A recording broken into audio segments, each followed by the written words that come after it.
Hey, folks, and welcome back. It's Dr. Evans here with another strategy short.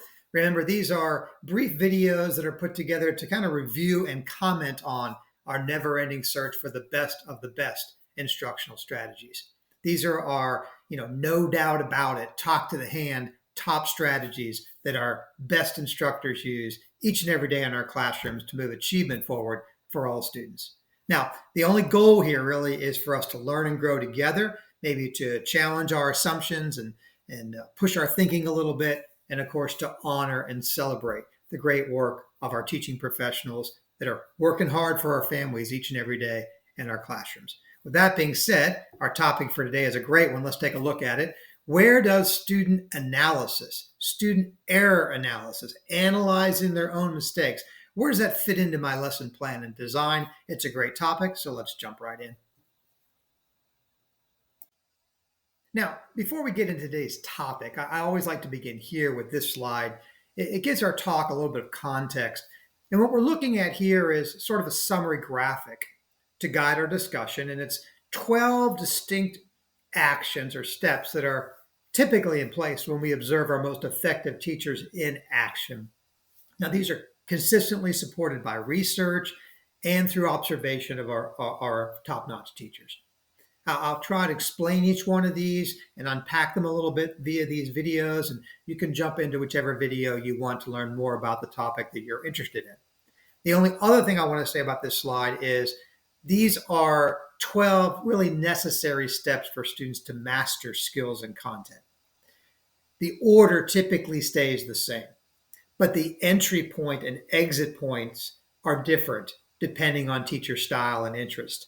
So some teachers begin with explicit instruction and then kind of work their way around. That's perfectly fine. Some begin with something that allows students to get their hands dirty a little bit, inquiry or exploration, and then move into explicit instruction. And that's okay too. So you adapt these 12 things to your own needs and interests, and I hope they move your practice forward. And let's continue with our topic for today by going to the next slide. Now let's jump right into our content slide for today on our topic of error analysis, student error analysis, right? Students reflecting on their own correct and incorrect responses. With that in mind, I've given you a couple of considerations and a couple of things to monitor in your classroom as you think about folding this into your practice. One is corrections to student thinking, not just corrections to their answers, right? I think students, obviously, and we can fall into this trap too, end up focusing on, did I get the answer right or did I get the answer wrong? So we do want students to get the right answer, absolutely. But we also want them to think about repairing and correcting their own comprehension, right? They've made a misstep in their thinking, in their reasoning or something. So we want to work on correcting those sort of mistakes more so than just having them find the right answer, because that will let them later on be able to, again, improve their cognition and their metacognition in the way they attack future problems, and they'll get better at it. The second thing I mentioned here is that peer-to-peer support can really be helpful here. So having students reflect on their answers to whatever problem you presented to them, and then collectively coming together, maybe in pairs or in a group, and saying, hey, what'd you guys get? Hey, I thought this answer. No, I thought this answer. A lot of great thinking happens there. A great dialogue happens there. We've turned learning over to kids. And so I'm a big fan of peer-to-peer conversation. As long as then the teacher comes back in and then make sure that those students have reached the correct conclusions, right? We still need you to make sure the students land at the right place. The third thing to think about and consider is this idea of a self-help station or place. I've mentioned this before, where students can go to kind of get the right answers or maybe clues to the right answer. I mentioned on this slide anchor charts, also another great strategy for students to be able to sort of self-correct and help themselves without going to the teacher every time. A couple of things to keep in mind when you monitor their own error analysis. One is their monitoring of right answers. Obviously, we don't want anything to lead to a place where the students are sort of right and we say, okay, you got close, congratulations. We really want them to be absolutely right. We want the right answers to math problems. We want the right solutions to whatever sort of challenge they presented in a content course. We want excellent writing, not just sort of excellent writing. We want to keep those expectations high and keep pushing students to get it just right. And then lastly, I'm a big fan of asking students really to analyze their wrong answers. This is what you all as a class keep answering when really this is the right answer. Or student, this is sort of where you typically land, or you landed with this one. And let's explore why this one really isn't right, but really caught you off guard. And I think when we spend some time on the most common wrong answers, students can learn a lot from that exercise. So I hope that helps as you fold in error analysis into your work. So a couple things to think about when you get back into your classroom, when you're planning your next lesson or you're meeting as a PLC around this topic of error analysis.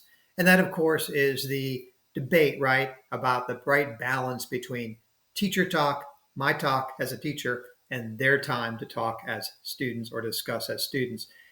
We discuss this a lot in education. I'm a big fan of teacher talk. I'm a big fan of teacher modeling. I'm a big fan of explicit instruction.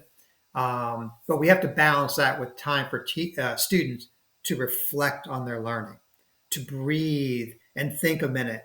Why did I get this right and why did I get this wrong? They can do that as a group or individually, and just giving that time over to them is not wasted time. So please build that time into your lesson planning, and I think you'll see students make fewer mistakes as a result. The second thing to think about is, have I planned enough time for the whole class or individual students to spend time on the wrong answers? And we say answers, we're thinking about like in math problems or something like that, but also in writing and in reading. If I reach the wrong conclusion about the theme of the passage that I'm reading, if we've done a science experiment and I've reached sort of a illogical conclusion, why is it that I landed there? So spending more time on wrong answers as opposed to just focusing on the right answers, I think is well worth our time because it improves students' thinking, their reasoning, and their ability to get it right the next time.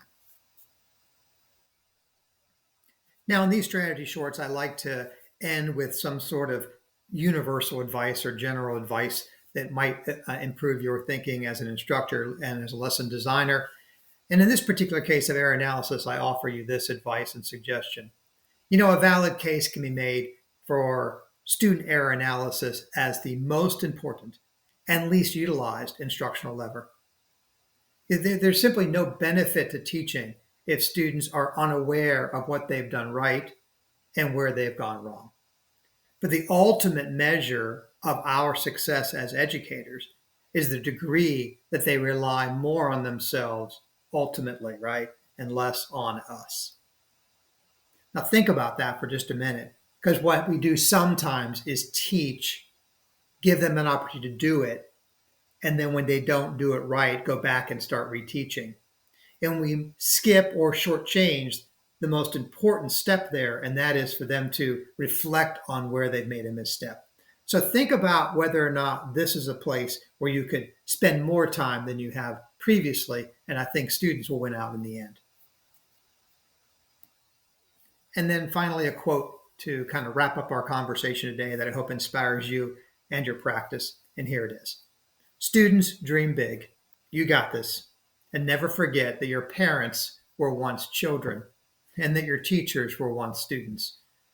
And that every hero and legend who has ever lived was once a teenager, alone in their bedroom with big dreams and pimples. I say that to say that we all got into this work to inspire young people. And I thank you for the work that you do each and every day to do exactly that. Here's wishing you a great rest of your school year.